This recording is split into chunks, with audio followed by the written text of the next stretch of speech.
Sir ನಮಸ್ತೆ, ನನ್ನ ಹೆಸರು ಲೋಕೇಶ್ ಅಂತೇಳಿ. ನಮಸ್ಕಾರ ಸರ್. ಇವರು ನಮಸ್ಕಾರ ಸರ್, ಪುನೀತ್ ಅಂತೇಳಿ. ಇವರು ಏಲಕ್ಕಿ ಗೆಡ್ಡೆನ ಹಾಕಿದ್ದಾರೆ. ಆ ಗೆಡ್ಡೆನ ಚೆಕ್ ಮಾಡೋಕ್ಕೆ ಅಂತ ಬಂದಿದೆ. ಈ ತೋಟದಲ್ಲಿ ಈ ಥರ ಒಂದು ಡಿಸೀಸ್ ಇರೋದು ಸಿಕ್ತು. ಇದು ಅದು ತೋರಿಸಿ ಸರ್. ಅದು ಈ ಥರ ಇದನ್ನು ನಾವು ಎತ್ಕೊಳ್ಳಿ ಅದನ್ನು ಒಂದು ಕಿತ್ತಾಕ್ಬಿಟ್ಟಿದ್ದೀವಿ.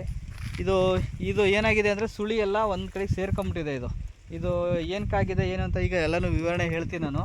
ಸೊ ಆಮೇಲೆ ಇದನ್ನು ಒಂದೇ ಸರಿ ಈ ಥರ ಕಿತ್ತಿದ ತಕ್ಷಣ ಬರಬಾರ್ದು. ಒಂದೇ ಸರಿ ಕೀಳಿ ಸರ್, ಬರುತ್ತೆ ಒಂದೇ ಸರಿ ನಿಧಾನಕ್ಕೆ.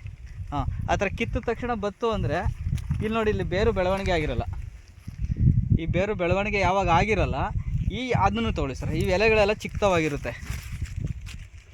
ಇವೆಲೆ ಯಾವಾಗ ಚಿಕ್ಕವಾಗಿರ್ತವೆ. ಸೊ ಇದನ್ನು ಕಂಡ್ರೆ ನಿಮ್ಗೆ ಏನು ಅನ್ನಿಸ್ತದೆ ಸರ್? ಈಗ ಇದು ನೀವು ಹೇಳಿ ಸರ್. ನೋಡೋದಕ್ಕೆ ಸ್ವಲ್ಪ ಚೆನ್ನಾಗಿ ಡೆವಲಪ್ ಆಗ್ತಿದೆ ಅಂತ ಅನ್ಸುತ್ತೆ, ಬಟ್ ತರಿ ಅಲ್ಲ, ಇಲ್ಲಿ ನೋಡಿ ಸುಳಿ ಹೋಗಿರೋದ್ರಿಂದ ಇದು ರೋಗ ಬಂದಿದೆ ಅಂತ ರೈತರ ಅಭಿಪ್ರಾಯ. ಇಲ್ಲಿ ಯಾವಾಗ ಕೈ ಹಿಂಗೆ ಆಡಿಸ್ತೀವಿ, ಇಲ್ಲಿ ಅಂಗಡಿ ತುಪ್ಪದ ಥರ ಅಥವಾ ಮರಳು ಥರ ಸಿಕ್ಕಿದ್ರೆ ಇದು ಆರೋಗ್ಯವಾಗಿದೆ, ರೋಗಕ್ಕೆ ಇನ್ನೂ ಕನ್ವರ್ಟ್ ಆಗಿರಲ್ಲ.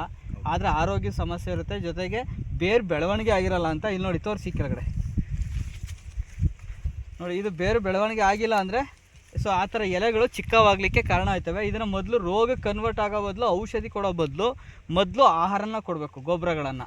ಸೊ ಬೇರು ಬೆಳವಣಿಗೆ ಆಗೋದು ಸಿಂಗಲ್ ಸೂಪರ್ ಫಾಸ್ಫೇಟ್ ಅನ್ನೋ ಗೊಬ್ಬರ ಬರುತ್ತೆ. ಆ ಸಿಂಗಲ್ ಸೂಪರ್ ಫಾಸ್ಫೇಟ್ ಅನ್ನೋ ಗೊಬ್ಬರ ಹಾಕಿದ್ರೆ ಇವು ಬೇರು ಬೆಳವಣಿಗೆ ಬರ್ತವೆ.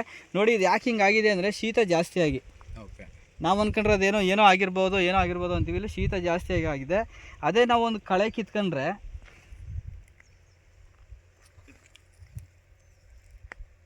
ನೋಡಿ, ಇದ್ರ ಬೇರು ವೈಟು, ಇದ್ರ ಬೇರು ಫುಲ್ಲು ವೈಟ್ ಇದೆ. ಸೊ ಇಲ್ಲಿ ಕರಗಾಗಿದೆ. ಹಾಗಾಗಿ ನೀರು ಜಾಸ್ತಿ ಆಗಿರೋದ್ರಿಂದ ಬೇರೆಲ್ಲ ಕೊಳ್ತೋಗಿದೆ. ಬೇರು ಕೊಳ್ತೋದ್ಮೇಲೆ ಅದ್ರ ಆಹಾರ ತಗೊಳಕ್ಕೆ ಅದು ಆಯ್ತಾ ಇಲ್ಲ. ಸೊ ಅದಕ್ಕೋಸ್ಕರ ಎಲೆ ಚಿಕ್ತಾಯ್ತಾ ಇದೆ. ಇದಕ್ಕೆ ಗೊಬ್ಬರ ಕೊಟ್ಕೊಂಡು ಮೇಂಟೈನ್ ಮಾಡಬೇಕು. ಸೊ ಇದನ್ನು ಅದೇ ಥರ ಇದು ಗುಂಡಿನ ಬಗದಿಗೆ ತೋರಿಸ್ತೀವಿ ಒಂದು ಸರಿ. ಆ ನಟ್ಟಿರೋ ಜಾಗ ತೆಗಿತಾ ಇರೋದು ಈಗ ಅವ್ರ ಕೂಡ ಹೆಂಗಾಗಿದೆ ಅಂತ ನೋಡೋಕ್ಕೆ